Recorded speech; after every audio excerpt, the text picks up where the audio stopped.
사랑하는 성도님들, 전교인 성경 통독 운동인 리딩 지저스를 시작한 지도 이제 한 일주일이 지났습니다. 어떻게 성경들 잘 읽고 계신가요? 예, 그래서 감사하게도 여기저기서 이번 성경 읽기, 이 통독 운동에 참여하면서 너무나 좋다 하는 반응들이 제게 들려와서 참 너무나 기쁩니다.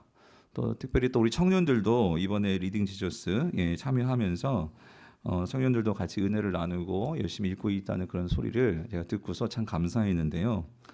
또 한 성도님을 만났는데 성도님 그런 얘기를 하시더라고요. 그러니까 혼자 성경을 읽을 때는 그래서 새해 그 모두 다 성경 통독 계획을 세우잖아요. 근데 혼자 읽을 때는 좀 이렇게 읽다가 좀 흐지부지 되고 그런 경우가 많았는데 이번에는 이렇게 순해서 같이 성경을 읽고 또 그렇게 카톡으로 은혜들을 나누고 하다 보니까 참 재미있고 또 이렇게 영상도 또 자료들을 이용하니까 참 유익하다 하는 얘기를 직접 들었을 때 참 담임 목사로서 참 감사했고 또 기뻤습니다. 그래서 제가 꿈꾸는 건 이번에 꼭 우리 모든 성도님들이 다 같이 성경 읽어서 올 한 해 우리 모두가 성경 일독하게 되는 그런 일 있게 되기를 정말로 축원합니다. 우리 성경 읽읍시다. 그렇게 읽게 되기를 바랍니다. 자, 근데 그렇게 이제 성경을 읽고 있는데 그러면서 한 가지 제 마음 가운데에 또 이런 마음이 들었어요. 우리가 읽긴 읽는데 성경을 읽는데 그래서 성경을 한번 읽었습니다 하는 것도 중요하겠지만 사실요 우리가 성경을 어떻게 읽느냐도 더 중요하다는 거죠. 왜 그러냐면 사실 이 성경을 읽는 여러 방법들이 있습니다. 그래서 성경을 읽을 때 어떤 하나의 그냥 역사책으로 어떤 역사의 자료로 그렇게 우리가 성경을 읽을 수도 있고요. 또 어떤 기독교라는 하나의 어떤 종교 혹은 유대교라는 종교 그래서 어떤 종교의 특징 어떤 윤리적인 그런 사상 이런 것들을 얻을 수 있는 그런 정보를 얻기 위한 그런 지식을 얻기 위한 책으로 얼마든지 성경을 읽을 수가 있습니다. 그런데 문제는 이렇게 성경을 읽어서는요 이 성경이 목적하고 있는 우리의 구원 그리고 하나님께서 저와 여러분들에게 주시고자 하는 어떤 삶의 회복 이것을 우리가 기대하기에는 어렵다는 거죠.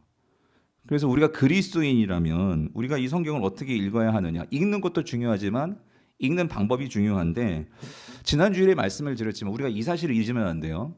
이 성경에는 뭐가 담겨 있다고 지난 주일에 말씀드렸죠? 하나님의 숨, 하나님의 숨이요. 하나님의 숨결이 이 성경 안에 담겨 있다는 거죠.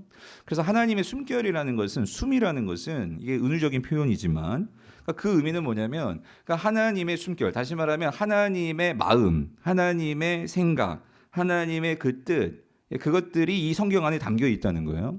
그래서 우리가 성경을 읽을 때 이거를 읽어내야 됩니다. 그러니까 성경을 통해서 우리가 하나님 어떤 마음으로 우리에게 다가오셨는지 그리고 하나님께서 어떤 뜻으로 여러분들에게 말씀하시는지 그리고 하나님께서 어떤 심정인지를 우리가 제대로 이해하지만 우리가 성경에 바르게 반응할 수 있단 말이죠. 그래서 가장 중요한 성경을 읽는 목적 가운데 한 가지는 우리가 하나님을 아는 거 그러니까 하나님을 알기 위해서 성경을 읽는 것이 중요하다는 거예요. 왜 그러냐면 여러분 생각해 보세요. 그러니까 우리가 하나님을 잘 알지 못하는데 어떻게 지금 우리가 드리는 예배가 하나님께 합당한 예배요? 하나님께 영광이 되는 예배가 될 수 있겠습니까? 우리가 하나님을 잘 모르는데 어떻게 그 모르는 대상을 우리가 사랑하고 그 하나님께 우리의 삶을 드리고 헌신할 수 있겠습니까? 그러니까 우리가 어떻게 하나님을 모르는데 그분을 경외하고 그분을 존경하고 그분을 사랑할 수 있겠냔 말이죠. 그래서 히브리서 저자는 이렇게 말하고 있어요. 하나님께 나아가는 자는 반드시 그가 계신 것과 또한 그가 자기를 찾는 자들에게 상 주시는 이심을 믿어야 한다라고 히브리서 11장 6절에서 말씀하고 있죠. 그러니까 다시 말하면 하나님을 알아야 한다는 거죠. 그래서 성경을 통해서 분명한 것은 저와 여러분들이 올해 이렇게 성경을 창세기부터 쭉 이제 요한계시록까지 읽어 나갈 거예요. 참 이런 기회를 갖는 게 쉽지 않습니다. 성도들이 같이. 근데 읽어 나갈 때 그 과정에서 무엇보다도 하나님의 사랑을 읽어내게 되기를 정말로 축원합니다. 하나님의 사랑을 읽을 때 거기에서 구원이 나오고요. 그리고 그 구원을 우리가 경험할 때 우리의 삶에 회복이 일어나게 된다는 거예요. 그래서 특별히 예수 그리스도를 믿음으로 우리가 이 성경을 읽을 때 지난주에도 말씀드렸지만 하나님의 사랑은 우리에게 뭐로 나타나느냐? 예수 그리스도를 이 땅에 보내주심으로 나타납니다. 그러므로 우리가 예수 그리스도를 읽고 그분을 따라가다 보면 하나님의 무한한 사랑을 우리가 받게 되어 있다는 거예요. 그리고 그 사랑이 우리를 고칩니다. 그리고 그 사랑이 우리에게 영적인 성장의 그 양분이 된다는 거죠. 그래서 성도님들, 우리가 이 양분을요 정말 공급받으려면, 다시 말하면 이 양식을, 이거를 잘 먹으려면 규칙적으로 먹으셔야 된다는 거예요. 읽다 말다가 아니라 매일 정해진 시간에 여러분들이 규칙적으로 말씀을 읽고 그 말씀을 묵상하고 그리고 그 말씀을 붙들고 여러분이 기도하셔야 한다는 거예요. 여러분, 말씀은요 기도와 같이 연결해서 가셔야 돼요. 기도가 있어야지만 그 말씀이 내 심령 가운데 심어집니다. 담을 수 있다, 그 소리예요. 기도로 담는 거예요. 그래서 그 말씀을 내 마음 가운데 담고 그 말씀을 기억하면서 하루를 살아갈 때 이것이 여러분들의 거룩한 습관이 된다면 그것이 바로 성경이 말하는 경건입니다. 경건. 습관이 되어서 그것이 삶으로 사라질 때, 그 경건이 있을 때 우리는 누구를 닮아가느냐? 경건의 열매는요, 예수 그리스도의 모습이 나의 삶을 통해서 드러나게 된다는 거예요. 그래서 여러분, 참된 경건, 디모데전서 4장 7절 8절은 우리에게 이렇게 말씀합니다. 망령되고 허탄한 신화를 버리고 경건에 이르도록 내 자신을 뭐하래요? 연단하라예요. 연단하라. 이 말은 말씀을, 그러니까 경건이는 어떻게 경건해지느냐? 망령되고 허탄한 신화라는 건 뭐냐면 그 당시에도 많은 신화가 있었어요. 우리가 어떻게 살아가며, 우리가 어떻게 존재하며, 어떻게 성공하며, 그런 신화들. 오늘날에도 여러분, 세상이 말하는 성공 신화라는 거 있잖아요. 어떻게 해야 우리가 성공하고, 어떻게 해야 우리가 자녀들 인류대학 보내고, 어떻게 해야 우리가 성공, 좋은 직장 들어가고, 하여튼 세상에서 돈 버는 여러 가지 성공 신화들, 성경은 단호하게 말해요. 그거를 버리고, 자, 뭐에 이르도록? 경건에 이르도록 연단하라는데, 어떻게 연단하는 거예요? 우리가 시간에, 정해진 시간에 하나님 말씀 앞에서 나의 생각과 나의 마음과 이 모든 것을 그 말씀에 맞추고 함께하는 이 연단. 그래서 이 연단이 있을 때 8절이요. 육체의 연단은 약간의 유익이 있으나 그러나 경건은 범사에 뭐가 있어요? 모든 것에 있어서 유익이니 금생, 이 땅에서뿐만 아니라 내생, 우리가 맡게 될 영원한 하나님 나라, 거기에까지 우리에게 주어지는 이 약속이 있다. 이 약속은 무슨 약속이냐면 하나님께서 이 말씀을 통해서 우리에게 주시고자 하는 복이 있다, 그 소리입니다. 복이 있다. 여러분 믿으십니까? 이 복이 우리에게 약속되어 있어서, 그래서 구약, 올드 테스트먼트, 예전에 주신 약속, 뉴 테스트먼트, 신약, 새로운 약속. 그래서 성경은 약속이라는 거예요. 약속. 이 약속이 우리에게 주어져서 그 약속이 반드시 이루어질 때 우리에게 복이 임하게 되는 거죠. 그래서 성도님들, 저는 오늘 우리가 이 경건, 말씀을 읽고 말씀을 묵상하고 그 기도를 가지고 매일매일 살아가는 우리 이 경건을 통해서 저와 여러분들에게 구체적으로 어떤 약속, 즉 어떤 복이 주어지느냐 하는 것을 오늘 시편의 말씀을 통해서 그 복을 우리가 함께 좀 더 구체적으로 살펴보고자 합니다. 자, 오늘 우리가 시편을 다 읽지 못했어요. 119편. 119편은 제일 시편에서 긴 이 시편이죠. 근데 이 시편 119편은 한마디로 이 전체의 내용은 뭐에 대한 내용이냐면 이 하나님의 말씀과 바른 관계를 맺고 있는 한 사람의 그 모습, 그 모습이 얼마나 복된지를 우리에게 보여주는 말씀입니다. 그래서 성경은 하나님과의 바른 관계 속에 있는 그 사람이 얼마나 복된 사람인지를 우리에게 보여주고 있는데, 자, 오늘 1절이 단적으로 그거를 선포하면서 이렇게 시작합니다. 1절 같이 읽어볼게요. 시작. 행위가 온전하여 여호와의 율법을 따라 행하는 자들은, 자, 뭐가 있어요? 복이 있으며 라고 선포하면서, 축복하면서 그렇게 시편 119편을 시작합니다. 자, 여기서 행위가 온전하다. 이 행위가 온전하다라는 말의 의미가 뭐냐는 거예요. 그래서 뒤에서 설명하죠. 행위가 온전하다는 것은 이거라는 거예요. 여호와의 율법을 따라 뭐하는 자들이에요? 행하는 자들이다, 그 소리예요. 그래서 여기 여호와의 율법을 따른다, 이 말이 뭐예요? 그러니까 하나님의 말씀을 따르는 거죠. 그래서 이 따른다라는 이 말 속에는 이걸 전제로 하는 거예요. 하나님의 말씀이 우리를 뭐한다? 인도하신다. 그러니까 하나님의 말씀이 우리의 삶을 가르쳐 주신다. 하나님의 말씀이 우리에게 지시하신다. 올바른 길로. 그래서 그것을 따라가는 자들에게는 복이 있는데 여기서 말하는 복의 핵심은 뭘까요? 하나님과 바른 관계를 가질 수가 있다는 거예요. 성도님들, 모든 복의 근원은요, 하나님과의 관계에서 나옵니다. 여러분 믿으십니까? 하나님과의 관계가 아닌 것에서 나오는 소위 말하는 세상에서 말하는 복이라면 여러분 그 복이요, 때로는 저주가 될 수도 있습니다. 돈이 많은 게 다 복이 아니죠. 내가 건강하다고 그게 다 복이 아니에요. 오히려 내가 건강한 것이, 물질이 많은 것이 우리의 삶에 있어서 때로는 해가 될 수도 있어요. 어쩔 때는. 오히려 하나님과의 관계에서 내가 어떤 어려움이 있을 수도 있어요. 환란이 있을 수도 있어요. 그러나 오히려 하나님과의 관계에서 무엇을 만나든지 그것이 하나님 관계 속에서 내가 그것을 제대로 이해하고 받아들일 수 있다면 오히려 그것이 나의 현재의 삶을 이전보다 더 복되고 행복하게 만들 수 있다는 거예요. 성경이 말하는 가장 중요한 핵심은요, 지금 내가 하나님과 어떤 관계, 어떤 바른 관계에 있냐는 거예요. 그랬을 때 우리를 바른 관계로 분명하게 인도해주는 확실한 길은 우리가 뭘 따라가는 길이냐? 율법을 따라, 하나님의 말씀을 따라 가는 길이라는 거죠. 그래서 이거를 2절에서도 다시 한번 동일하게 말씀합니다. 우리 2절을 같이 한번 읽어볼게요. 시작. 여호와의 증거들을 지키고 전심으로 여호와를 구하는 자는 뭐래요?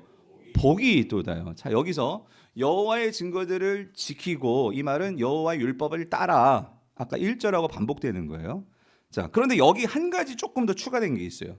하나님의 말씀을 읽고 그 말씀을 따라 사는 거, 그게 여호와의 증거. 이 1절에서 율법을 증거라고 여기서 바꿨죠. 똑같은 거예요. 말씀을 지키는 거. 자, 그런데 지키고 여기 한 가지가 더 덧붙여졌어요. 뭐냐면, 자, 전심으로 뭐를 해요? 전심으로 여호와를 뭐예요? 구한다 그랬어요. 그럼 여기서 이 전심으로 여호와를 구한다 하는 것은 구체적으로 어떤 행동을 말하는 걸까요? 어떤 행동? 기도입니다. 기도라는 거예요. 즉 다시 말하면 하나님의 말씀을 읽고 따름에 있어서 우리가 그 말씀을 읽고 동시에 같이 연결돼서 반드시 우리의 삶에서 이루어져야 하는 게 뭐냐면, 그게 뭐냐면 기도라는 거예요.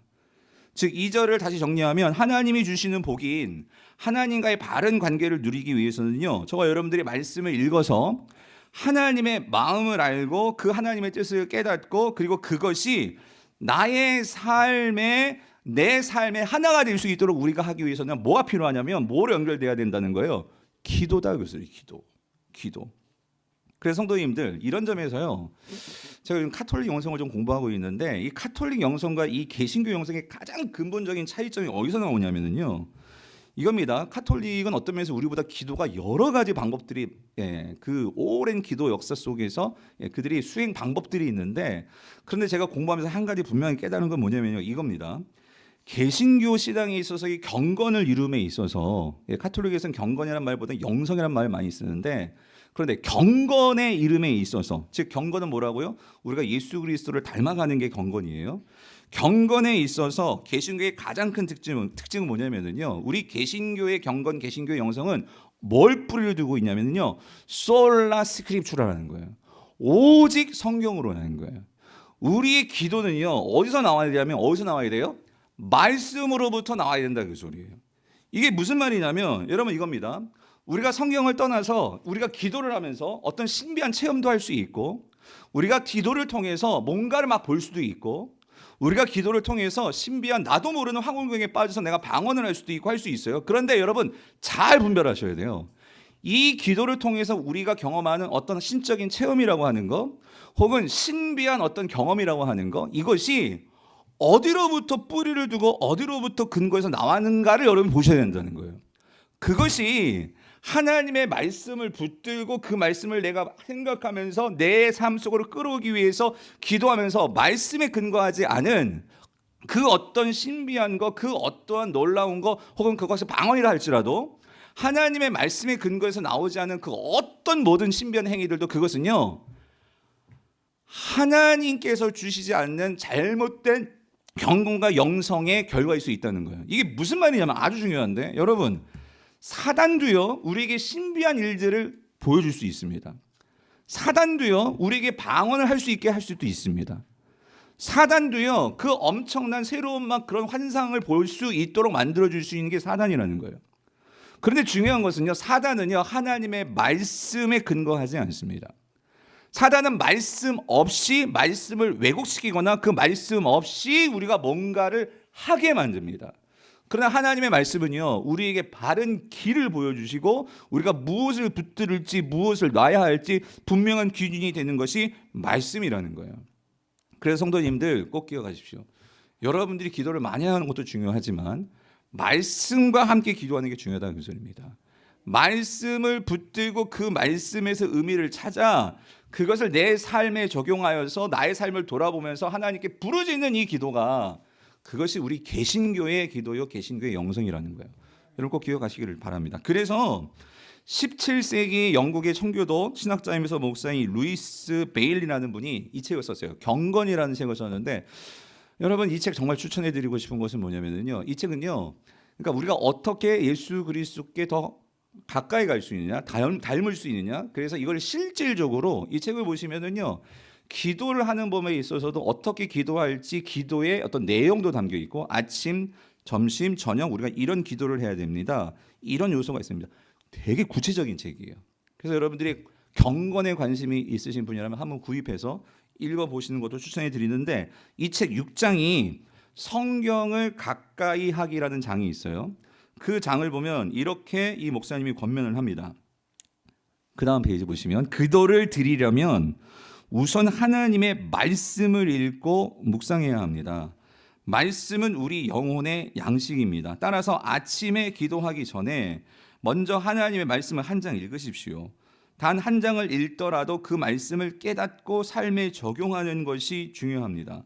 성경을 가까이 하는 것은 경건한 삶의 지름길입니다. 그래서 여기서 분명히 말씀하시죠. 되게 구체적이게 읽어보시면 아시겠지만, 우리가 아침에 일어나서도 먼저 성경을 읽고 그 말씀 속에서 하나님께서 내게 오늘 주시는 그 음성을 붙들고 기도하라, 그 소리예요. 자, 그래서 여러분, 우리가 성경을 읽음으로 누릴 수 있는, 그러니까 이런 엄청난 하나님이 주시는 복들이 있기에, 오늘 저는 세 가지를 좀 더 본문에서 우리에게 주시는 복을 여러분들에게 말씀드리고 싶은데요. 참 세 가지 본문에서 나온 세 가지 복이 있어요. 그 첫 번째 복이 뭐냐면 이거예요. 성경은요, 우리가 그것을 가까이 하고 읽을 때 수치를 당하지 않게 만든다는 거예요. 우리가 이 땅을 살아갈 때 수치를 당하지 않는다. 6절을 보세요. 6절 같이 읽어볼게요. 시작. 내가 주의 모든 계명에 주의할 때에는 어떻게 돼요? 부끄럽지 아니하리이다. 그러니까 무슨 말이냐면, 우리가 이 세상을 살아가면서요, 그러니까 많은 일들이 우리에게 생기게 되죠. 그런데 우리가 그 많은 일들 속에서 우리가 어떤 기준을 따라가야 되고, 우리가 삶을 살아갈 때 하나님의 말씀을 살아간다면, 그 말씀에 순종한다면 결국 우리가 어떤 상황, 어떤 형편인지 마지막에 사람들 앞에서 우리는 결국 수치를 당하지 않게 된다, 그 소리입니다. 이 말씀인데, 그런데 여기서요 또 한 가지 중요한 의미가 있어요. 우리가 이 땅을 살아가면서도 말씀을 따라 살아갈 때 우리는요, 창피함을 당하지 않아요. 수치를 당하지 않을 거예요. 그런데 더 중요한 게 뭐냐면, 궁극적으로 이 말씀이 여기서 말하는 이 부끄럽지 않다는 것은요, 어떤 의미냐면요, 이런 거예요. 여러분, 우리가 이 땅에서 사는 것이 다가 아니고, 저와 여러분은요, 이걸 기억해야 돼요. 우리는 마지막 날 하나님 앞에 섭니다. 우리의 심판주이신 예수 그리스도 앞에 서게 됩니다. 그 하나님 앞에 섰을 때에 우리가 이 땅에서 성경을 따라 사는 삶을 살았다면 분명히 우리는 그 앞에서요, 수치를 당하지 않게 된다, 그 소리예요. 오늘 이 시인이 뭘 생각하고 있는 거냐면요, 여러분 이겁니다. 많은 사람들이 이 땅을 살아가는데 우리는 이 사실을 잊어버려요. 성도라고 하나님의 심판대 앞에 서지 않는 게 아니에요. 우리가 구원은 받지만 하나님 앞에, 심판대 앞에 섭니다. 심판대 앞에 서서요, 저와 여러분들이 이 땅에서 어떤 삶을 살았는지에 대한 평가를 받습니다. 여러분 이거 기억하셔야 돼요. 예수님께서 그 달란트 비유를 하실 때에 그 종이 하나님께서, 그러니까 그것은 그 주인이 하나님이시겠죠, 달란트를 맡겼어요. 그래서 그 달란트를 가지고 한 달란트, 두 달란트, 다섯 달란트 어떻게 살았는지 맨 나중에 주인이 돌아와서 뭐를 해요? 결산을 합니다. 어떻게 장사했는지를 결산하는 때가 분명히 온다, 그 소리예요. 예수님께서 그 말씀을 하시는 중요한 이유는요, 그 최후 마지막 날에 그 때가 온다, 그 소리예요. 저와 여러분들에게도 예외 없이 우리가 그 결산하는 때가 옵니다. 그래서 주님께서 우리가 이 땅에서 어떻게 살았는지를 보시는데, 여러분 뭘 보시겠습니까? 우리가 이 땅에서 어떻게 산 거 뭘 보시겠어요? 가장 중요한 것은 뭐냐면 하나님께서 우리에게 주신 그 하나님의 마음, 하나님의 생각, 그 뜻에 합한 그 삶을 내가 살았는지 안 살았는지 주님은 그거를 보신다, 그 소리입니다. 무엇을 많이 남겼고 그게 중요한 게 아니라, 여러분 달란트 빚을 중요한 것은요 2달란트든지 5달란트든지 얼마 많이 남았느냐가 중요한 게 아니었고요, 그걸 가지고 어떻게 살아냈느냐를 주인은 보십니다. 저와 여러분들이 지금 나에게 있어서 남은 삶이, 청년들은 저보다도 훨씬 더 많은 시간이 있고 행복한 모임 권사님들은 저보다도 더 하나님 앞에 빨리 가는 게 정상적으로 본다면 맞으실 거예요. 근데 중요한 건 이런 거예요. 아우, 난 지금까지 이렇게 살았는데 내 남은 날에 얼마나 내가 뭘 하겠어. 혹은 청년들은 와, 내가 이렇게 시간이 많이 있는데 그럼 뭐라고 살지. 우리가요 그렇게 시간을 상대적으로 절대적으로 비교할 것이 아니고, 하나님 앞에서 중요한 것은요, 하나님은 이걸 보시는 거예요. 내가 오늘 하나님 말씀 들었습니다. 오늘 이 자리에서도 하나님께서 여러분들에게 주시는 말씀이 분명히 있을 거예요. 그러면 그 말씀을 붙들고 내가 어떤 반응을 하고 그 반응을 하나님께 어떻게 보이느냐, 그 들은 말씀에 부끄럽지 않은 삶을 살 때, 여러분 우리는 하나님 앞에 섰을 때 수치를 당하지 않는, 부끄럼 당하지 않는 그런 인생들이 될 것이다, 그 소리입니다. 아멘이십니까? 그러므로 여러분 중요한 건 이거예요. 내가 하나님께 듣는 말씀이 없으면 내가 어떻게 살아야 될지 모르니까 내 마음대로 살겠죠. 그랬을 때 여러분, 우리가 하나님 앞에 섰을 때 나의 삶을 펼쳐놓고 그때 네가 이 말씀을 들었는데 네가 어떻게 살았니? 라고 했을 때 여러분, 적어도 우리가 하나님의 말씀을 들었다면 이 말씀은 하나님의 마음이고 저와 여러분들 향한 하나님의 뜻이고 하나님의 계획이라면 우리가 그 하나님의 마음을 무시해서는 안 되겠죠. 그 말씀대로 우리가 완전하게 다 이루지는 못한다 할지라도 그 말씀을 듣고 내가 지금 있는 이 현재에서 그 말씀대로 살려고 우리가 함께 애를 썼다면 하나님은 그거를 기억하시고, 착하고 충성된 종아 네가 작은 일에 충성하였기에 내가 이 모든 더 큰 일을 너에게 맡기겠다, 주님께서는 이 말씀을 주신다는 것입니다. 두 번째 복은 뭐냐면요, 우리가 하나님의 말씀을 가까이 하고 읽을 때 여러분, 우리가 이 땅에서요 정직한 마음으로 살 수가 있습니다. 사실 이 땅을 살면서 정직한 마음을 산다는 건 참 어려운 일일 거예요. 왜 그러냐면 세상에서는요 우리에게 어떤 이익을 원하고 결과를 원해요, 결과. 그렇기 때문에 그 결과를 만들어내려면 때로는 내 양심도 혹은 나의 어떤 이런 정직함도 우리가 그것을요 내려놓고 세상이 원하는 것에 마음을 맞춰야 할 때가 많을 거예요. 그런데 여러분 기억하십시오. 성도는 그래서 우리가 매일매일 하나님 말씀을 듣는 게 중요한데, 말씀이 들리면 우리는요 우리의 삶의 기준과 우리의 삶의 그 표준을 어디에 맞춰야 되느냐, 하나님의 말씀에 맞추는 우리는 기준을 가지고 있다, 그 소리입니다. 그래서 여러분 성경은요 우리를 좌로나 우로나 치우치지 말고 이 말이에요. 우리는요, 저도 그렇고 여러분도 그렇고요, 우리가 이 세상을 살다 보면요 다 치우치게 되어 있어요. 그런데 이 치우침을 면할 수 있는 그 유일한 길은 뭐냐면요, 오늘 우리의 절대적인 캐논, 절대적인 기준, 절대적인 척도인 말씀이 있어야 된다는 소리예요. 말씀을 두고 우리의 삶을 거기에 바라보고 거기에 맞추는 삶을 가져야 된다, 그 소리예요. 그래야지만 여러분 중요한 게요, 우리가요 혼돈하지 않아요. 좌로나 우로나 치우친다는 건 뭐냐면요, 우리가 우왕좌왕한다는 거예요.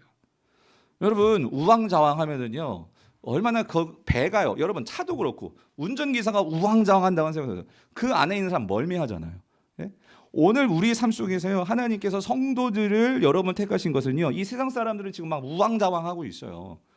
그런데 성도들이 이 세상 속에서 바른 길을 가야지만 우리가 정직한 마음으로 살아가는 그런 삶을 우리가 알고 우리가 그렇게 살기로 우리가 애쓰고 그렇게 살아갈 때 여러분 세상이 그걸 보고 뭘 볼까요? 하나님을 보게 된다는 소리죠. 사랑하는 성도님들, 그렇기 때문에 우리가 정직한 마음으로 사는 것이 중요하고, 그러기 위해서는 우리가 말씀을 읽고 그 말씀에 가까이 하는 삶이 있어야 된다, 그 소리입니다. 세 번째는 우리가 이 말씀을 가까이 하고 읽고 묵상하고 할 때 우리에게 주어진 이 성경이 주는 축복은요 이거예요. 결코 외롭지 않게 된다, 그 소리예요. 여러분 이 말씀 잘 새기시길 바라요. 이 말이 무슨 말이냐면 시편 기자가 말해요. 아무리 우리가 이 세상에서요 많은 것을 가지고 세상 사람들에게 돋보이고 그리고 세상에서 잘 나간다 할지라도 여러분 세상 사람들은요 결국 나를 다 떠나갑니다. 물리적으로도 내가 이 세상을 죽음을 통해서 사람들과 다 이별하고 떠나가게 되지만 이 땅에 살면서도 내가 잘 나갈 때는 사람들이 막 나에게 몰리고 나를 막 인정해주고 하는 것 같지만 그 모든 것들을 다 빼앗기고 모든 것들이 없어지고 허물어지고 나면 사람들은 다 떠나가게 되었어요. 그럴 때 우리는 혼자 남습니다. 그럴 때 사람들은 거기서 공허함과 거기에서 오는 외로움과 이 고독과 그것에 휩싸이게 되죠. 그런데 여러분 잘 생각해 보십시오. 그런 상황 속에서도 흔들리지 않고 우울증에 빠지지 않고 외로움에 빠지지 않고 거기에서도 기쁨으로써 내가 살아가야 할 삶의 방향을 알고 그 하나님이 주신 사명으로 달려갈 수 있는 사람은요. 뭐가 있는 사람이냐? 하나님의 말씀과 더불어서 나와 동행하시는 하나님을 확신하는 자. 그 사람은요. 사람의 반응에 여러분 우리가 살면서 반응도 중요해요. 사람들의 칭찬도 듣고 하는 것도 중요하지만 거기에 한계가 있고 정말 하나님의 반응을 볼 수 있고 그 반응에 부응하는 사람은요. 사도 바울 같은 사람이라는 거예요. 그 하나님 앞에서요. 그가 지금 감옥에 있어요. 감옥에. 모든 것이 다 꽉꽉 막혀 있고 사람들 다 떠나가고 그런데도 사도 바울은 그 안에서 뭘 잃지 않아요? 기쁨을 잃지 않아요. 그 감옥 안에서도 그는 자신이 달려가야 할 표대를 잃어버리지 않아요. 그게 뭐냐면 그는 외로움을 모르는 사람이에요. 왜? 지금 누가 함께 하세요? 하나님이 함께 있어요. 그걸 어떻게 할 수 있어요? 말씀과 내가 지금 함께하고 있거든요. 말씀이 지금 내 안에서 꿈틀꿈틀거리며 역동하며 살아서 역사하는 것을 그는 경험하고 있거든요. 여러분 하나님의 말씀이 여러분의 속에서 꿈틀꿈틀 살아서 나의 생각과 나의 마음을 흔들어 놓고 나를 붙들고 계심을 여러분 경험하고 계십니까? 그거를 경험하는 자들만이 외롭지 않습니다. 그것을 경험하는 사람만이 어떤 상황에서도 흔들리지 않을 수 있다 그 소리입니다. 오늘 이 주님께서 주시는 이 흔들리지 아니함. 그래서 8절이 말하는 거예요. 내가 주의 율례들을 지키오리니 나를 어떻게 한다고요? 아주 버리지 마옵소서. 이 확신을 가지고 나가더라 그 소리죠. 자, 그래서 성도님들 우리가 이 세 가지 축복이 있는데요. 그러면 조금 더 구체적으로 이 세 가지 축복이요. 우리가 수치를 당하지 않고 정직한 마음으로 살고 외롭지 않는 이러한 성경을 가까이 함을 통해서 이 복을 누리려면 시인은요. 그 구체적인 방법도 우리에게 제시합니다. 성경을 가까이 하긴 가까이 하는데 어떻게 성경을 가까이해서 우리가 읽어야 되느냐? 세 가지 방법을 구체적인 방법을 우리에게 말해주는데 자 띄워주세요. 6절, 7절, 8절이에요. 그게 자 6절, 7절, 8절 같이 한번 읽어볼게요. 자 같이 읽어보겠습니다. 시작. 내가 주의 모든 계명에 주의할 때에는 부끄럽지 아니하리이다. 내가 주의 의로운 판단을 배울 때에는 정직한 마음으로 주께 감사하리이다. 내가 주의 율례들을 지키오리니 나를 아주 버리지 마옵소서. 그래서 여러분 여기서요. 계명, 의로운 판단, 율례가 뭐겠어요? 이게 뭐겠어요? 이게 말씀이란 말이에요. 그죠? 말씀. 그래서 이 말씀을 통해서 아까 말씀드렸지만 6절은 수치를 당하지 않게 되고 그리고 우리가 정직한 마음으로 살 수 있게 되고 그리고 8절 우리가 항상 하나님과 함께함으로 외롭지 않게 된다 그 소리예요. 근데 이렇게 되기 위해서는 여러분 세 가지 동사를 꼭 기억하십시오. 그 동사가 뭐냐면 첫 번째는요. 주의해야 돼요. 주의해야 돼요. 뭐에 주의해야 돼? 말씀에 주의해야 돼요. 두 번째는 말씀을 뭐 해야 될까요? 배워야 됩니다. 배워야 돼요. 세 번째는 그 말씀을 가지고 우리가 어떻게 해야 돼요? 지키는 삶을 살아야 돼요. 이 세 가지예요. 주의하고 배우고 지켜야 된다는 거예요. 그럴 때 성경이 여러분에게 유익을 줍니다. 복을 준다는 거예요. 그래서 여러분 여기서요.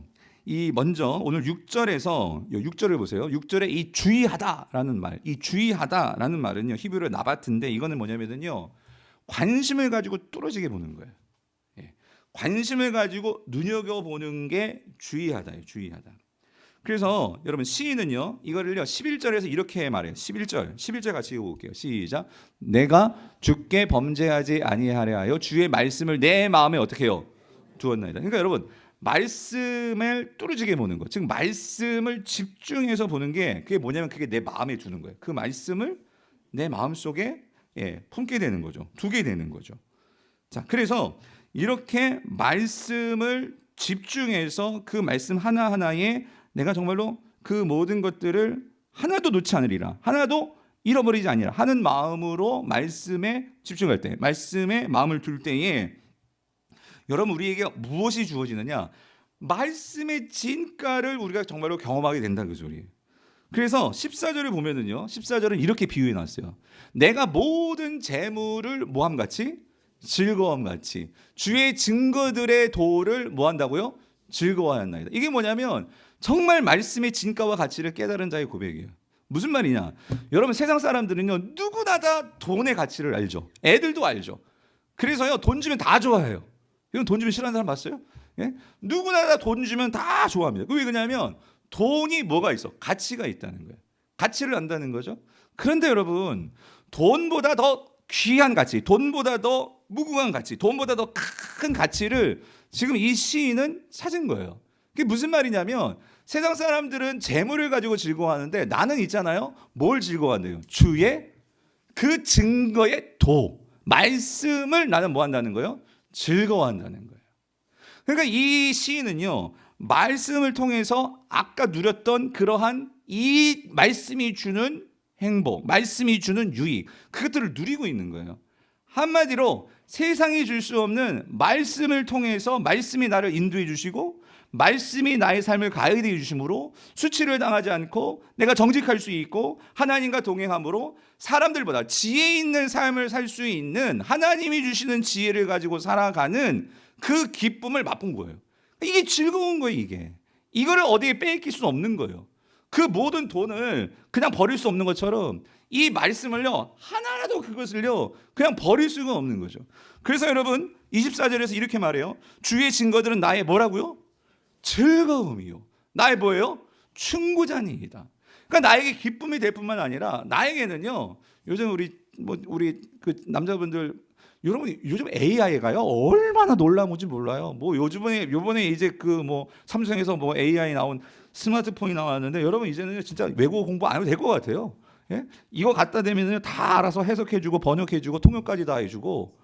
그러니까 여러분 얼마나 우리의 삶이 풍요로워집니까? 그런데 여러분 중요한 거는요, 하나님께서 우리에게 주어지시는 이 충고자입니다. 하나님이 나의 삶을 가이드해 줄 뿐만 아니라 내가 정말로 곤란해서 어떻게 해야 될지 모를 때 인생에서 여러분 AI도 해결할 수 없는 이 나의 이 고단의 문제, 이 모든 것에 대해서 살 길을 열어주시는 그 하나님이 있다는 것을 이 말씀을 통해서 깨닫게 되니까 그게 나한테 뭐예요? 즐거움이라는 거죠. 사랑하는 성도님들, 여러분은 뭐로 즐거움을 누리고 계십니까? 제가 바라기는요, 올 한 해가 그냥 읽는 것에 끝나는 게 아니라 이 말씀이 즐거움을 맛보게 되시기를 정말로 축원합니다. 말씀이 즐거운 사람들은요, 여러분 이런 거예요. 예전에 성경 큐티 학교 할 때도 어떤 집사님들은 목사님 말씀이 너무 좋으니까 내일이 기다려진대요. 왜요? 하나님께서 내일 어떤 본문으로 어떤 말씀을 주실지가 너무 기다려진다는 거예요. 여러분 그거 맛보셨어요? 그러니까 하나님께서 내게 어떤 말씀을 주실까 이게 기대가 돼서요. 그게 즐거우니까 그러니까 내일 본문이 막 기다려지는 거예요. 여러분들 중에 이런 성도님들 계실 거예요. 여러분 말씀이 즐겁다는 거 이런 거예요. 여러분 주일이 기다려지십니까? 하나님께서 공동체적으로 모였을 때에 오늘 이 시간이 저와 여러분들에게 저는 이 강단이 기다려지는 거예요. 제가 말씀을 선포할 뿐만 아니라 이 선포되는 말씀이 나에게도 들려집니다. 들려질 때 이 말씀이요 나에게 있어서 의기소침하고 내가 무너져 있을 때도 나의 존재감과 정체성과 사명을 분명하게 해줘요. 여러분에게도 마찬가지일 거예요. 제가 하나님의 말씀을 여러분 선포할 때 전 아무것도 아니에요. 그런데 여러분의 성령이 계시기 때문에 제가 이 말씀을 가지고 이 말씀을 풀이하면서 해석하면서 여러분에게 들려드릴 때 어떤 분들은 마치 베레아교회 성도들처럼 하나님께서 나에게 주시는 말씀으로 그 말씀을 상고하면서 나에게 어떤 말씀을 주시는 걸까? 이런 마음으로 이 자리에 나오신 성도님이라면 여러분 그런 분이 어떻게 졸겠냐고요. 그런 분이 어떻게 딴 생각할 수 있겠냐고. 하나님이 지금 나에게 내가 지금 삶의 이런 문제로 고민하고 있는데 하나님이 나에게 이 말씀을 주셔서 내가 뭘 고쳐야 할지, 내가 뭘 버려야 할지, 내가 뭘 바꿔야 할지 하나님이 나에게 말씀해 주신다는 것을 기대하며 이 자리에 나오는데 어떻게 이 시간이 그냥 가겠냐 말이에요. 성도님들, 그런 면에서 우리가 정말로 이 말씀에 반응할 수 있는 특별히 이 즐거움, 저는 이 즐거움이 회복될 수 있기를 정말로 축원합니다. 그런데 여러분 이게 그냥 되는 게 아니라 오늘 여러분 이거 꼭 기억하세요. 그러기 위해서는 내가 이 말씀을 뭐 해야 되느냐? 배워야 됩니다. 주의 의로운 판단을 내가 뭐 할 때에? 배울 때 여러분 이거예요. 하나님의 말씀이 왜 재미없냐? 하나님의 말씀이 왜 깨달아지지 않느냐? 내가 배우려 하지 않았기 때문이에요. 예. 여러분이 운전을 처음 하시는 분 생각 얼마나 벌벌벌 떨면서 운전을 배웠습니까? 근데 운전이 정말로 배우고 내가 연습하면 할수록 내가 익숙해지니까 여러분 어때요? 룰루랄라 차 끌고 어디도 못 가는 데 없으니까 즐겁잖아요. 오늘 내가 하나님의 말씀을 배워야 한다 그 소리예요. 우리가 말씀을 읽는데 사실 말씀이 처음에 이게 무슨 말인지 몰라요. 왜냐하면 이게 단어도 그렇고 이게 문맥에서도 그렇고 여러 가지 어려운 점도 분명히 있어요. 문화도 다르고 시간적인 갭도 있고 그러니까 처음 예수님 믿는 사람이 할례 이런 단어 나오면 할례가 뭔지를 어떻게 알겠어요? 할례라는 어떤 문화적인 배경 속에서 이걸 이해하고 그리고 할례만 안다고 그 몸에 표피를 벤다고 그것만 안다고 그게 은혜가 됩니까? 이걸 왜 시키려는 거지? 하나님이 왜 하라고 하는 거지? 할례가 유대인만 있는 게 아니에요. 다른 고대 근동 제방에서도 그런 의식들이 분명히 있었어요. 근데 하나님께서 특별히 유대인들에게 할례를 이 시키시는 그 의미가 뭔지를 알아야 성경이 나오는 할례가 뭔지를 제대로 알아야 우리가 은혜가 될 거 아니에요? 그러려면 뭐 해야 돼요? 배워야죠. 그래서 성도님들 개신교 예배와 카톨릭의 미사가 다른 점이요. 카톨릭은요 얼마나 많은 순서가 있는지 몰라요. 그래서 그러한 예전 속에서 그 미사를 하나님께 드립니다. 그런데 개신교는요 절대적으로 설교 시간이 깁니다. 근데 여러분 설교 시간이 예배의 모든 요소 속에서 가장 길다는 소리예요. 모든 예배의 그 요소 속에서 설교가 가장 길어요. 시간이. 왜 그런 거예요? 왜 설교 시간에 많은 시간을 할애하는 거예요? 왜 그러냐면 여러분 지금은 조금 달라진지 모르겠지만 전통적으로 카톨릭에서는요 하나님의 말씀을 풀어서 가르쳐주지 않았어요. 그냥 뜻도 모르는 옛날에는 1960년대 이게 바뀌었지만 바티칸 회의를 통해서 이전에는 무슨 강단에서 알아듣지도 못하는 라틴어로 성경을 읽어주는데 여러분 만약에 여기서 제가 라틴어로 성경을 막 읽어준다고 생각해 보세요. 여러분 그게 무슨 말인지 알겠어요? 그 한글로 읽어줘도 무슨 말인지를 모르는데 그래서 뭐 하는 거예요? 제가 이 성경을 풀잖아요. 이게 이런 의미이고 이런 복을 주시고 이런 하나님께서 이렇게 말씀하시는 겁니다. 이걸 제가 왜 설명해 드리는 거예요? 제가 이렇게 성경을 많이 알고 있어요. 이걸 말씀해 드리는 거예요? 아니에요. 여러분들이 이 말씀을 통해서 이 시간이 아니면 어디서 성경을 배우겠습니까? 어디서 하나님 말씀의 이 의미를 깨닫겠습니까? 저는 이 강단에 나올 때 하나님께 기도한 한 가지, 하나님 제가 하나님의 이 마음의 심정을 온전히 우리 성도들에게 전달될 수 있도록 나를 사용하여 주시옵소서. 말도 버벅거리고 어떨 때는 막 앞뒤 주어도 막 동사도 일치도 안 되고 막 그런 말이지만 하나님 그렇지만 우리 성도들이 어쨌든 이 말씀을 제대로 알아들어서 왜 성령님이 계시니까 그래서 우리 각자에게 주시는 삶의 분명한 하나님의 가이드요 충고요 조언이요 권면이요 하나님의 명령으로 듣게 해주셔서 그래서 여러분들이 이제 이 말씀을 듣고 여러분이 나중에 집에 가서 오늘부터 또 성경 통독하실 거 아니에요?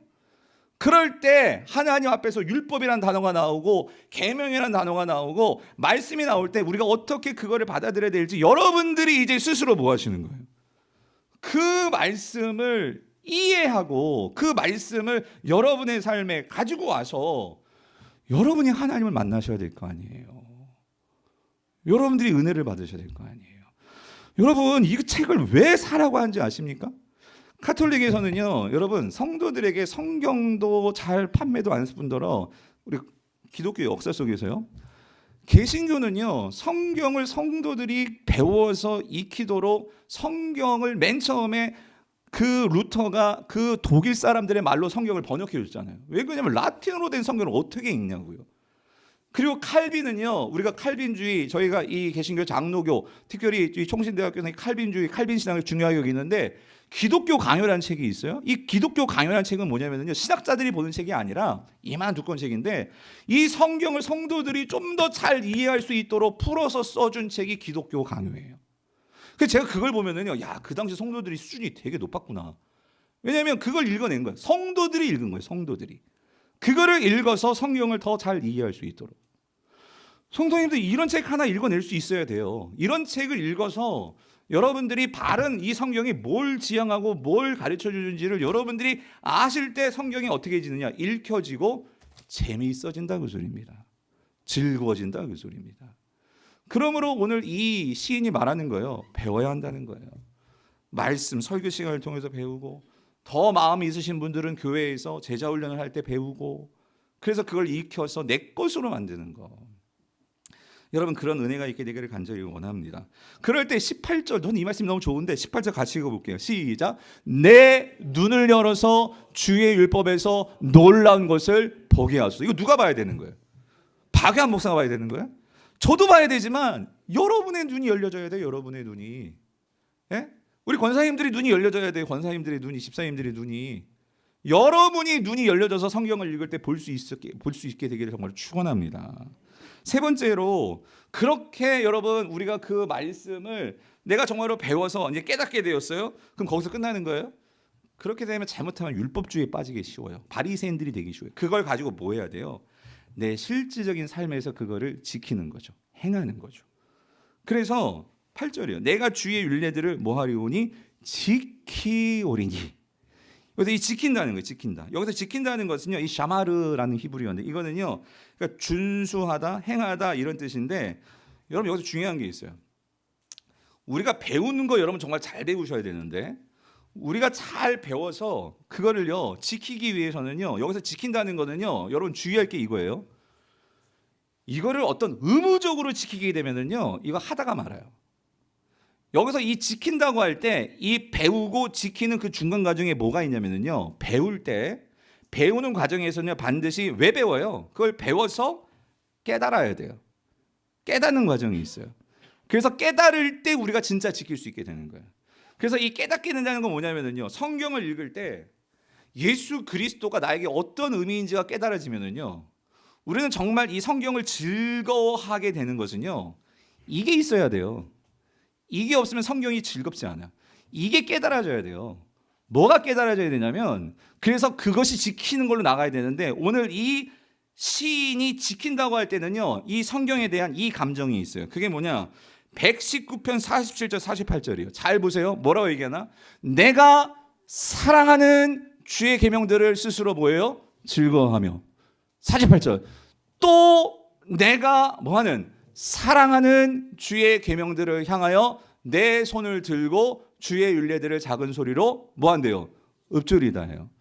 여러분 지키는 거요, 내가 막 협박해가지고 막 칼 들이내고 너 이거 지킬래 안 지킬래 이렇게 지킬 수도 있어요. 그렇죠? 그렇게 지키는 것은 뭐가 없어요? 즐거움이 없어요. 기쁨이 없어요. 그러면 칼 들이대지도 않고 이 사람이 정말로 지키게 하려면요, 뭐에 빠지게 만들면 돼요? 사랑에 빠지게 만들면 돼요. 여러분 우리는 근본적으로요, 이 개인주의, 이 자기중심적인 죄성이 있어가지고요, 나에게 있어서 어떤 도움이 안 되고 나에게 있어서 어떤 뭔가 마음이 동하지 않으면요, 우리는 잘 하기가 힘들어요. 그런데 놀라운 게 뭐냐면요, 나에게 이 감정이 있으면요, 간쓸게 아니 뭐든지 다 줄 수 있어요. 여러분 그게 뭐예요? 사랑입니다. 사랑이에요. 내가 자녀든 뭐 남편이든 아내든 누구든 내가 진짜 이 사람을 사랑하게 되면은요, 우리는 헌신할 수 있어요. 내 모든 거 다 내어줄 수 있어요. 사랑하면. 그런데 여러분 중요한 건 이거예요. 지금 우리가 왜 성경을, 하나님 말씀을 이렇게 우리가 다 헌신하지 못할까? 아직 여러분이 이 감정까지 가지 못한 거예요. 사랑하는 감정까지 못한 거예요. 내가 진짜 하나님 말씀이 어떤 의미인지를, 그래서 여러분 제가 누누이 말씀드리죠. 우리가 창세기부터 요한계시록까지 이렇게 통으로 같이 읽게 되는 경우가 많지 않아요. 그러니까 모든 성도들이 우리가 이 성경을 같이 함께 읽으면서요, 우리가 누굴 발견해야 되느냐? 예수 그리스도를 발견해야 된다고 제가 말씀드렸잖아요. 예수 그리스도를 왜 발견해야 되느냐? 예수 그리스도는 하나님이 저와 여러분들에게 보여주신 하나님의 사랑입니다. 사랑의 결정판이에요. 그러니까 이 예수 그리스도가 똑똑히 보이게 되면 하나님의 사랑이 내 마음속에 새겨져요. 그러면 그 하나님의 사랑을 받게 되면요, 우리는 그 사랑에 반응할 수밖에 없어요. 그랬을 때 이 시인은 그걸 보게 된 거고 깨닫게 된 거예요. 그래서 이 말씀을 뭐 한다는 거예요? 내가 사랑한다는 거예요. 그러니까 사랑하니까 그 말씀을 뭐 하는 거예요? 지킬 수밖에 없는 거죠. 성도님들, 그래서 여러분 기도하십시오. 뭐냐면 하나님, 내가 정말로 이 말씀을 통해서 정말로 예수 그리스도를, 하나님을 진짜 사랑할 수 있게 하여 주시옵소서. 여러분 사랑하는 자는 계명을 지킵니다. 그것이 그냥 내가 어떤 의무로 당위로 지키는 것이 아니라, 그것이 사랑하기 때문에, 그분을 사랑하기 때문에 내가 그 말씀이 즐겁고 좋아서 내가 그것을 지키게 된다, 그 소리예요. 그래서 여러분, 목사님 그렇게 말씀하시는데 내가 잘 모르겠어요. 그러면 오늘 집에 가서 여러분 시편 119편을 다 읽으세요. 다 읽어보세요. 이 사람이 얼마나 이 말씀 속에서 왜 사랑에 빠질 수밖에 없었나. 하나님 나도 그걸 좀 가르쳐 주세요. 그래서 119편을 다 읽어보세요. 그런데 여러분 오늘날에는요 우리가 사랑에 빠져야 되는데 너무나 이 세상이요 우리의 마음을 뺏어가는 게 너무나 많아요. 그러니까 이 시인의 시대만 해도요 참 이 말씀에 쉽게 마음이 빠질 수 있었는데요. 여러분 요즘 세상 보세요. 얼마나 우리의 마음을 빼앗아가려고 하는 이런 이 안에 있는 유튜브며 뭐 여러분들이 즐겨보는 아침 그 막장 드라마며 뭐 여러분들이 정말로 보고 있는 뭐 그게 주식이 됐건 뭐가 됐건 항상 내 신경을 다 빼앗아가는, 그러니까 우리의 마음을 빼앗아가는 이 세상에 얼마나 많은 것들이 많습니까? 그러니까 여러분 하나님과 사랑에 빠지려면요 모든 사랑의 시작은요 함께하는 시간이 있어야 돼요. 여러분 함께하는 시간이 적어지면 적어질수록 우리는 소원해지는 거예요. 그런데 우리가 하나님의 말씀을 이제 읽기로 했으니 여러분이 못해도 15분 내지 20분은 시간을 내야 돼요 매일. 근데 한번 잘 생각해 보세요. 내가 하루에 우리 젊은 친구들도 그렇고 여러분들 아무리 바쁘게 사는 분들고 정신 차리고 내가 하나님 앞에서 15분과 20분을 내가 내지를 못해요. 이유는 바쁘기 때문에 다른 일들이 많기 때문에. 그러니까 이 일이 중요한 건 아는데 이게 다 밀려나는 거예요. 그런데 여러분 우리가 뭐 아무리 쉬는 시간에 이런 스마트폰 하나 잡아가지고 요즘 젊은이들이 많은 뭐 쇼츠 같은 거 한번 보면은 뭐 쇼츠 하나만 보고 끝내요. 계속 넘기다 보면 10분, 20분, 30분, 드라마 한 편 보면 1시간 그냥 후딱 지나가요, 여러분. 그런데 우리는 시간이 없다고 말하는 거예요. 시간이 없다. 네? 성도님들 하나님 앞에서 참 우리가 이 말씀을 지킨다고 할 때 여러분 이게 그냥 되냐 말이에요. 하나님과 이 관계, 요즘 말하는 뭐 케미, 하여튼 하나님과의 어떤 그러한 이 마음이 정말 하나 되어지는 이런 시간들이 필요한데 우리가 그동안 이것들을 정기적으로 규칙적으로 이 시간을 갖지 못했다 그 소리입니다.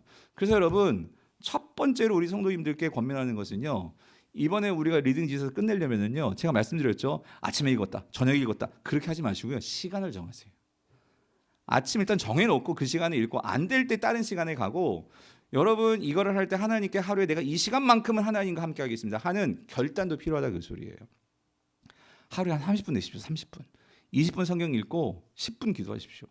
그 시간은 내가 무슨 일이 있어도 지킨다 하는 이런 결단 없이 뭐가 되겠습니까? 특별히 우리 청년들 오늘 이 시인이요 다음 세대들을 향한 정말 간절한 그런 마음이 있었던 것 같아요. 그래서 이 청년들 정말 그 귀한 젊음일 때 허송세월하지 않고 낭비하지 않도록 세상에서 힘들다 어렵다 뭐 어떻다 뭐 말들은 하지만 그런 감정에 휩쓸리지 말고 정말 나의 젊음에 따라 앞깝지 않도록 시간을 어떻게 써야 돼요? 그러니까 가치 있는 일에 시간을 써야 돼요. 그래서 시인이 뭐라고 얘기합니까? 9절 10절 특별히 이렇게 뽑아가지고 이해하잖아요. 청년이 무엇으로 그의 행실을 깨끗게 하리까? 주의 말씀만 지킬 따름이니이다. 그러니까 한번 말씀에 목숨 걸어보라 그 소리예요.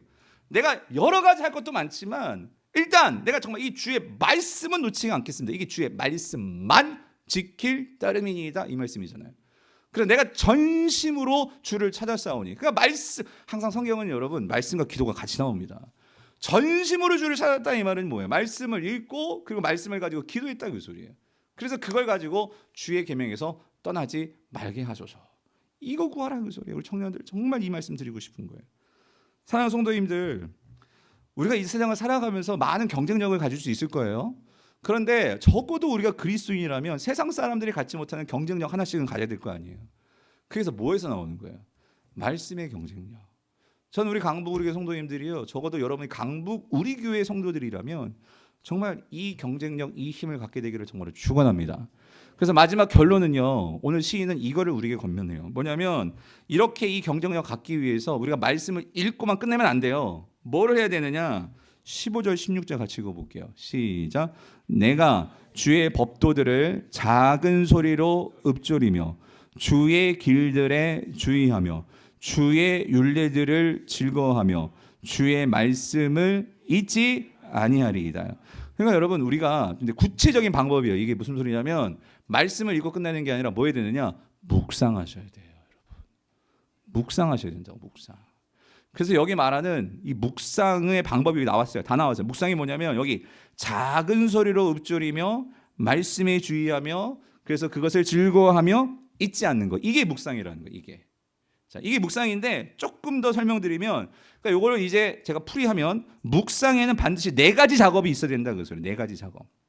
첫 번째 작업이 뭐냐면요, 말씀을 작은 소리로 읊조려야 된다 이 소리예요. 이게 무슨 말이에요? 읊조린다는 것은 소리를 낸다는 거예요. 소리를 내서 말씀을 읽는 거예요.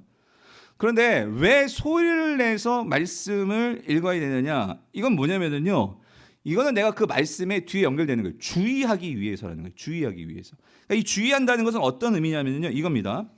말씀에 집중하기 위해서라는 거예요. 집중하기 위해서.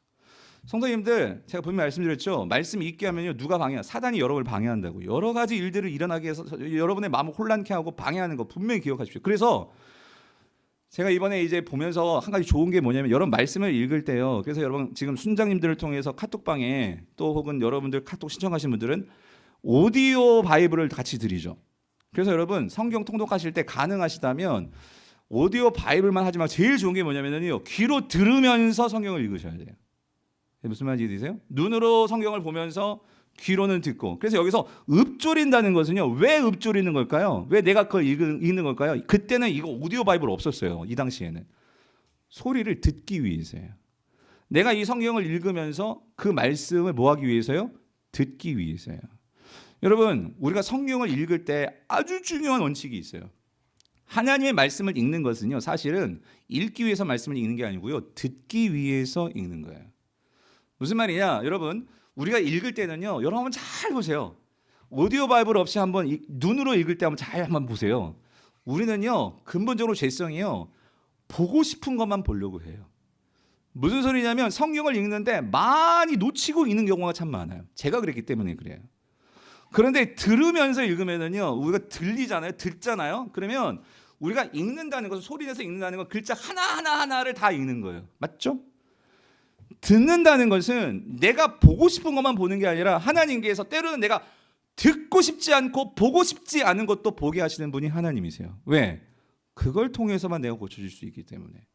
내가 보고 싶은 것만 봐가지고는요, 여러분 내가 바뀌지가 않아요. 보고 싶지도 않고 듣고 싶지도 않은 걸 내가 들어야지만 내가 뭐가 문제인지를 깨닫게 된단 말이에요. 그래서 여기서 핵심은요, 작은 소리로 읊조림의 핵심은요, 들어야 된다 그 소리. 들어야 된다. 그리고 들을 때 여러분 꼭 이 마음을 갖고 들으십시오. 하나님, 오늘 내가 무엇을 들어야 됩니까? 하나님, 내가 오늘 살기 위해서 어떤 하나님의 음성을 들어야 됩니까? 주여 말씀하옵소서, 듣겠나이다. 사무엘이 말했던 것처럼 우리가 이 심정으로 말씀을 대해야 된다는 그 소리입니다.